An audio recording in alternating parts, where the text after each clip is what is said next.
이슈 플러스 시간입니다. 이란 현지 시간으로 어제 일요일 새벽입니다. 미국이 이란 핵시설을 기습 공격했습니다. 미국이 이란 본토를 공격한 건 처음입니다. 이란은 보복을 다짐했습니다. 민정훈 국립외교원 교수와 함께 이 문제 짚어보겠습니다. 어서 오세요, 교수님. 예, 안녕하십니까. 네, 지난 금요일입니다. 저희가 얘기를 했어요. 예. 그런데 교수님뿐 아니라 모든 전문가가 그럴 리는 없다, 공격할 리는 없다라고 얘기를 했는데 어떻게 된 겁니까? 그러게요. 금요일 날 말씀을 드리는데 월요일 날 소명을 해야 되니 참 한참도 예측할 수 없는 그런 상황인 것 같습니다. 근데 사실 그 금요일에도 말씀드렸던 것처럼 외교적인 군사적 측면, 정치적 측면을 고려봤을 때 외교적 측면은 트럼프 대통령이 불만족스러워하고 굉장히 진전이 없다는 부분에 대해서 낙담한다. 이 부분은 충분히 공감할 수 있었어요. 근데 이제 그 군사적 측면에서는 반면에 이스라엘이 워낙 잘했고, 그리고 이란이 오랜 기간에 어떤 이스라엘과의 어떤 교전이라든지 경제적 어려움이라든지 이런 측면에서 상당히 어떤 경쟁력이나 역량이 떨어지는 건 사실이었거든요.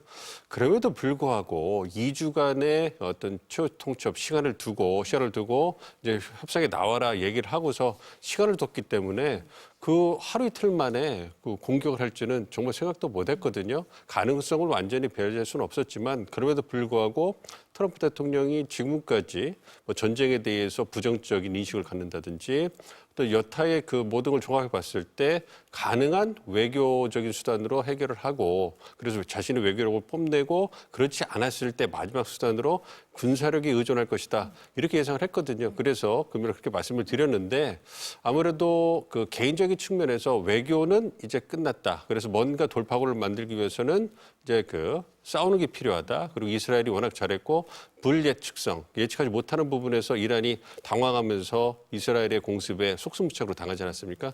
이 부분에서 상당히 영감을 받은 것 같아요. 근데 지금 나오는 얘기를 보면 미국 국방부는 수개월 동안 그러한 공격하는 것을 선택지에 놓고 준비를 해왔다. 그러니까 최고 지도자에게 저희가 정책 제안을 올리거나 옵션을 올릴 때 여러 가지의 선택지를 올립니다. 올려서 그 부분에서 이제 하나를 선택하시라 이거 하는데 그 부분이 공격안에 올라가 있었는데 그럼에도 불구하고 트럼프 대통령이 그걸 택할까? 이 부분에서 이제 저희가 의구심이 있었던 것이죠. 그런데 이제 외교가 작동하지 않고 뭔가 성과를 이스라엘을 따라서 보여주고 싶다라는 그러한 어떤 그러한 욕구가 좀 크지 않았나 생각을 합니다. 아니, 교수님 말씀하신 것처럼 트럼프 대통령이 2주 안에 공격 여부를 결정하겠다 이렇게 얘기를 해놓고 이틀 만에 공격을 한 거잖아요. 그러면은 교수님 말씀은 지금 미리 준비를 하고 있었다는 얘기는 교란 작전을 편 겁니까? 아니면은 지금 공격을 해야 된다라는 어떤 결정적인 그런 게 있었을까요? 그러니까 2주라는 시간은 주고서요. 그 시간 동안에 이제 언제든지 결정할 수 있다. 이런 식으로 해석을 한 것 같아요. 그러니까 2주는 완전히 마감 시간인 거고 그 안에 행동을 할 건데 그래도 하루 이틀 만에 결정을 낼 줄은 정말 몰랐던 거죠. 그러니까 그런 측면에서는 말씀하신 기만이 될 수도 있고 교란이 될 수도 있고 어쨌든 결과론적으로 보면 군사작전의 성공률을 높이는 데는 기여했다 이렇게도 볼 수 있는 겁니다. 지난 금요일 저희가 얘기한 지역 중에도 있는데 포르도, 나탄즈, 이스파한 이 세 곳을 공격을 했습니다. 가장 핵심이다 이렇게 본 건가요? 그렇습니다. 이 세 지역이 이란 핵 능력의 핵심이라고 볼 수가 있고요. 이 세 곳의 핵 능력이 역량이 불능화되면 이란이 그걸 복구하는 데 상당히 오랜 시간이 걸릴 거라고 생각을 했기 때문에 이 부분을 어떻게 이제 불능화시키느냐가 이번 군사 공습의 핵심이었던 걸 봤고요. 그렇기 때문에 말씀해 주신 것처럼 교란 작전, 기만 작전을 펴면서 굉장히 은밀하게 움직였던 것 같아요. 그래서 이란이 속수무책으로 그러니까 지대공 미사일도 한 발 발사되지 않는 그러한 무력한 모습을 보였거든요. 그래서 언론 보도 나오는 거 보면 그때 합참의장이 나와서 굉장히 의기양양하게 이제 브리핑을 하는 모습이 보였어요. 옆에 국방장관이 있으면서 그 얘기를 보면 항공기 125대, 잠수함이 동원해서 25분 내에 핵 3곳을 동시 타격을 했다는 겁니다. 그리고 잘 아시는 것처럼 미국 내에 미주리 공군기지에서 이제 B2 전략폭격기 벙커버스터를 실은 그게 7대가 떴다는 거예요. 그러니까 14기를 싣고 간 거죠. 그래서 그걸 갖다 포로대도 다 쏘아 부었고 나머지 두 곳에 대해서는 순항 미사일을 잠수함과 군함에서 쐈다. 이렇게 얘기를 하고 있습니다. 그래서 B2B 폭격기가 가는 것에 교란을 주기 위해서 일부는 서쪽, 그래서 괌으로 간다는 보도가 나왔었잖아요. 이렇게 하고 나머지 주력 공수 편대는 이제 우측으로 조용히 움직이면서 공중급유를 받으면서 계속 그 항해를 그래서 한국 비행을 해가지고요. 가가지고 폭격을 하고 다시 돌아왔다. 이런 얘기를 하고 있거든요. 그런 걸 본다면 어쨌든 미 국방부 측면에서는 수개월 동안 준비를 했고 그거를 선택지에다가 트럼프 대통령이 올렸는데 그것이 이제 최종 선택됐고 성공적으로 시행이 됐기 때문에 상당히 국방부 내에서는 성공한 작전이다 이렇게 평가를 하는 것 같습니다. 교수님 말씀 들어보면 이란이 속수무책으로 당할 수밖에 없었다. 그런 부분이 좀 읽히는 것 같습니다. 작전명이 보니까 한밤의 해머예요. 말씀하신 벙커버스터. GBU-57? 이렇게 얘기를 하던데 어느 정도 위력입니까? 그러니까 13.6톤이 된다는 거예요. 그 폭탄 하나가. 그러니까 얼마나 크겠습니까? 길이 자체도 몇 미터가 되는 거고 그렇기 때문에 B2 폭격기만 실을 수 있고 B2 폭격기 전략 자산이라고 하는 B2 폭격기만 실을 수 있도록 프로그램을 해놨고 그러니까 이 얘기는 미군만이 독점하는 그런 전략 자산이라는 얘기예요. 그래서 그런 무기고요.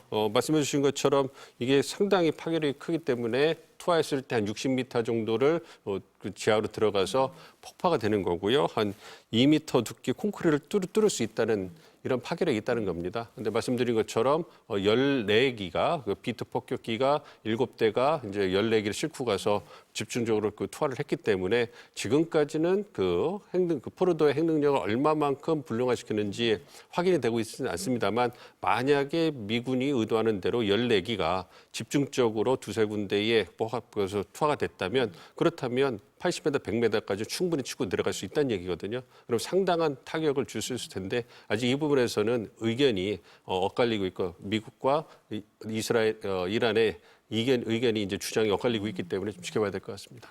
교수님 말씀하신 것처럼 이제 포르도 같은 경우는 이제 지하 핵 시설이잖아요. 그래서 그 벙커버스터가 투하된 이후에 그 위성 사진이 있더라고요. 그 위성 사진을 좀 비교를 해보면 핵시설 입구가 이 파손된 모습이 보이고요. 이 산악지형 색깔도 변해 있어요. 갈색에서 회색으로 이렇게 바뀐 것도 보이고 그렇거든요. 그래서 언론에서는 뭐 벙커버스터가 명중한 걸로 보인다 이렇게 얘기를 했는데 교수님 말씀하신 것처럼 트럼프 대통령은 완전히 파괴됐다 이렇게 얘기를 하고 이란에서는 아니다 핵시설 지상부만 손상된 거다 이렇게 얘기를 해요. 그래서 알 수가 없더라고요 아직. 그렇습니다. 말씀드린 것처럼 양측의 주장이 이제 엇갈리고 있기 때문에 좀 지나봐야 될 것 같아요. 그러니까 말씀해 주신 것처럼 트럼프 대통령은 제가 말씀드린 것처럼 14기가 집중적으로 제대로 투하가 돼서 폭파됐기 때문에 핵시설이 이제 불능화됐다. 이런 얘기를 하고 있지만 이란 측의 입장에서는 이미 포르도 그 핵시설이 공격받을 징조가 있었기 때문에 시간적 여유가 있었기 때문에 이미 다 피신을 시켰다. 그렇기 때문에 이제 핵 능력이라든지 시설은 보존이 돼 있기 때문에 큰 타격은 아니고 시간이 걸리겠지만 복구할 수 있다. 이런 얘기를 하고 있거든요. 뭐 그거는 이제 양측의 주장이 다르기 때문에 지켜봐야 될 것 같고요. 그렇지만 이제 이란이 핵 협상에 나오는 속도를 보면 어느 정도 가늠할 수 있지 않을까 이런 예상을 합니다. 만약에 핵 능력이 미국의 주장처럼 많이 불능화됐다면 그렇다면 핵 협상에 나올 만한 빨리 나올 만한 여지가 큰 거고요. 그렇지 않다면 핵 능력을 갖고 있다면 그것을 가지고서 또 다른 협상의 카드가 될 수 있기 때문에 좀 더 어떤 버틸 수 있거나 뭔가 다른 모습을 보일 수도 있기 때문에 좀 지켜봐야 될 것 같습니다. 근데 이 트럼프 대통령 공격에 대해서 미국 안에서도 비판이 나오잖아요. 공화당 안에서도 비판을 하고 의회 승인을 받지 않고 공격을 했다. 이 점도 문제를 삼고 있더라고요. 그렇습니다. 그러니까 공화당 의원이기 이전에 이분들은 의회주의자인 거예요. 그러니까 의회 의원, 그러니까 그 미 의회가 존중받기를 바라는 거고 행정부 의회 관계에 있어서 의회가 어느 정도 권한을 유지하기를 바라는 그러한 바람이 있는 분들이죠. 그래서 공화당 의원들이시고 어쨌든 트럼프 대통령의 여당이지만 그럼에도 불구하고 이번에 군사작전을 할 때 미국 연방 헌법을 보면 전쟁 선포를 할 수 있는 권한이 미 의회에 있습니다. 그래서 과거에 1차 세계대전 때 보면 그 당시에 미국 대통령이 연방 의회에 가가지고 이제 그 전쟁을 선포하는 연설을 하고 그러한 전쟁을 선포해달라고 의회에 요청을 해요. 그러면서 이제 예산이나 이런 부분, 전시, 경제나 내각으로 바뀌어 이제 전환이 되는 건데요. 그러한 부분이 2차 세계대전 이후에 뭐 전쟁도 없었긴 했습니다만 군사 작전을 할 때도 그러한 전쟁 권한법이 적용이 돼서 군사 작전을 해외에 할 때는 대통령이 미리 의회에 알려줘야 된다는 거예요. 그래서 의회가 승인해줘야 된다는 건데 대통령이 그걸 지키지 않습니다. 왜냐하면 전면전도 아니고 일부분의 군사 작전이고 속도전을 요하는 건데 그러면 어떻게 의회 승인을 받느냐?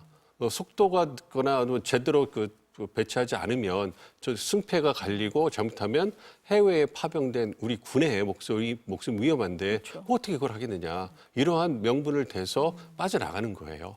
그래서 그런 부분에서 굉장히 모호합니다. 이게 전면전이냐 아니면 일본의 군사작전이냐 어떤 성격이냐 이런 걸 가지고 굉장히 좀 정치적으로 논쟁이 될 수 있고 이러한 의회와 행정부의 논란이 있을 때 법원이 그거를 해결해 줘야 되는데 이게 굉장히 정치적이잖아요.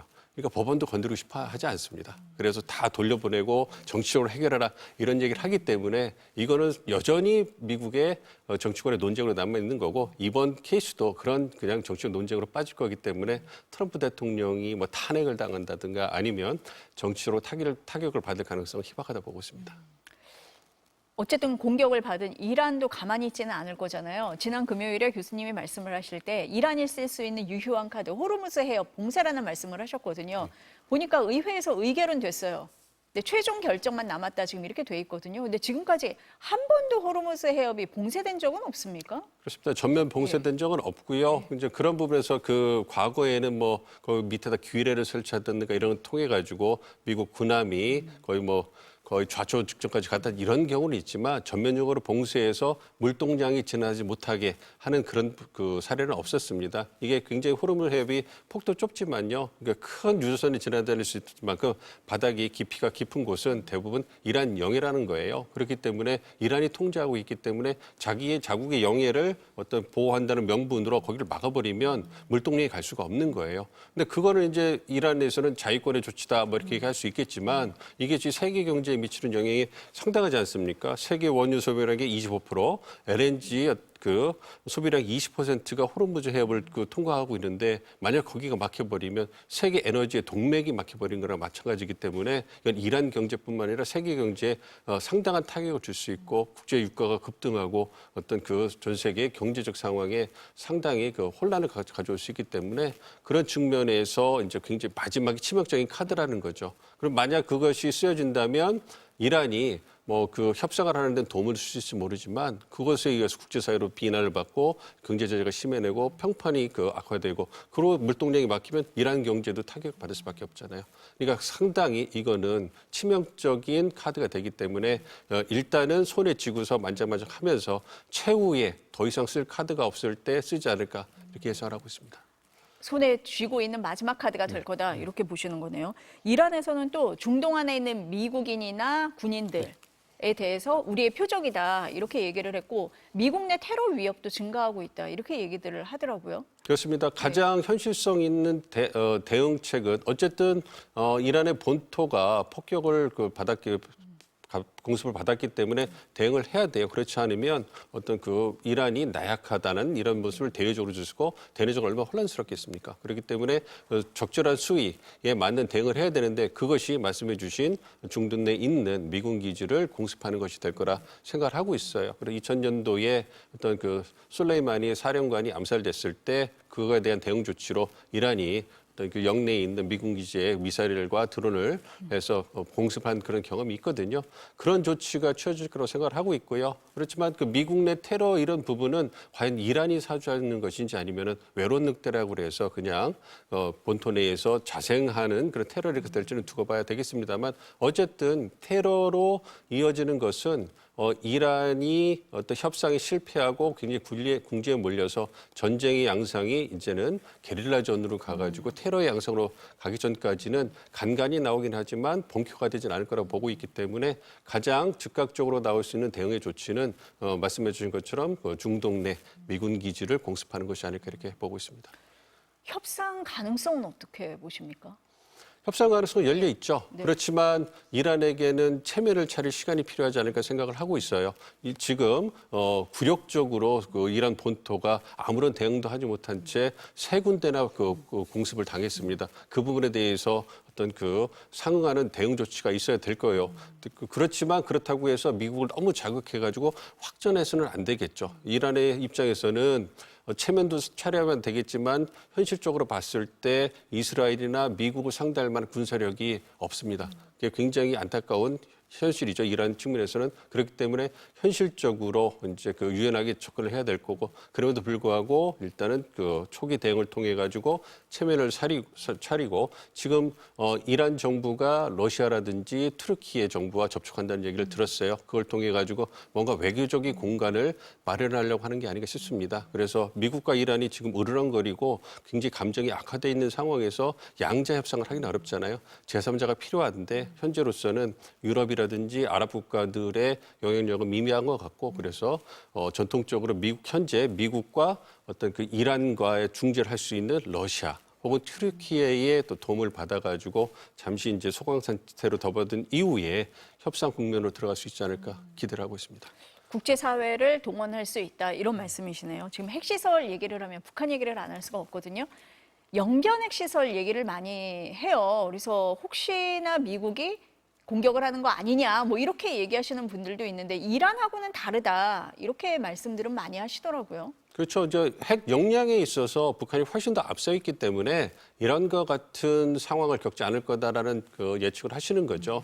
1990년대나 2000년대 초반에 북한에 완성되지 않은 핵 능력이라면 1994년에 외카식 타격, 정밀 타격이 미국이 고려했던 하나의 옵션으로 나왔던 것처럼 고려가 될 수 있겠지만 지금은 그 뉴클리어 파라고 그래서 트럼프 대통령도 인정해주는 핵 보유국이란 말이에요. 그런 핵 보유국에 대해서 영변을 타격하거나 여타 뭐 강선이나 이런 지역의 그 핵시설 타격한다면 그럼 이미 갖고 있는 핵 능력이 발휘될 수 있다. 즉 한국이나 일본이 그 타깃이 될 수 있기 때문에 사실상 현실적으로 고려하기 어려운 그러한 옵션이 되는 거고요. 그리고 또한 북한이 갖고 있는 재래식 능력이 굉장히 뛰어나지 않습니까? 이란과 다르단 말이에요. 그렇기 때문에 서울이라든지 일본이라든지 도쿄라든지 다 사정권 내에 들어갈 수 있기 때문에 미국 입장에서는 쓰기가 어려운 카드인 거죠. 그러니까 이란과 미국, 북한이 갖고 있는 핵 역량이 차이가 나고 재래식 전력도 차이가 났기 때문에 단순 비교하는 것은 어렵다. 그렇기 때문에 트럼프 행정부 입장에서도 북핵 문제를 해결하기 위해서는 결국은 대화를 해야 될 거라고 생각을 하는데 지금 미국이 이란을 상대하면서 보여줬던 이러한 어떤 예상 밖의 행동은 북한을 협상장으로 끌어내는 데 있어서는 굉장히 부정적으로 작용하지 않을까 예상을 하고 있습니다. 이런 얘기도 많이 하시더라고요. 지금 이제 미국의 안보 우선순위가 중동으로 가는 거 아니냐. 그렇게 되면 한반도나 동아시아는 영향을 받게 될 것 같다. 북한이나 중국, 러시아를 대응하기 위해서 한국이나 일본의 뭐 국방비 지출을 늘리라고 할 수도 있고 주한미군 재배치도 될 수 있는 거 아니냐. 이 시각은 어떻게 보십니까? 가능성이 있죠. 그렇지만 우선 트럼프 행정부의 최우선순위는 중국 견제예요. 중국 견제로 가고 싶은데 지금 중동과 유럽에서 발이 묶여가지고 못 가고 있는 상황이거든요.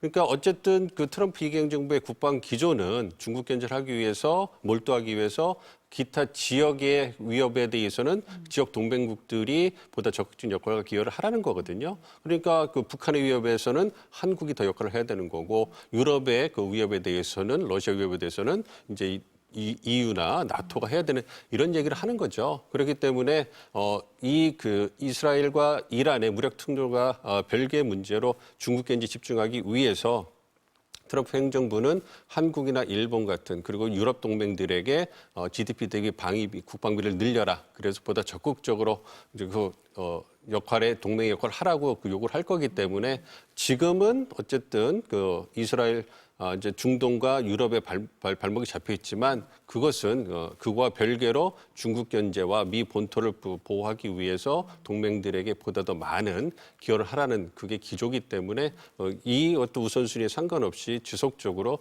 우리에게 어떤 방위비 분담금 증액이라든지 국방비 증액 요청은 현실화돼서 상당히 공세적으로 움직이지 않을까 생각하고 있습니다.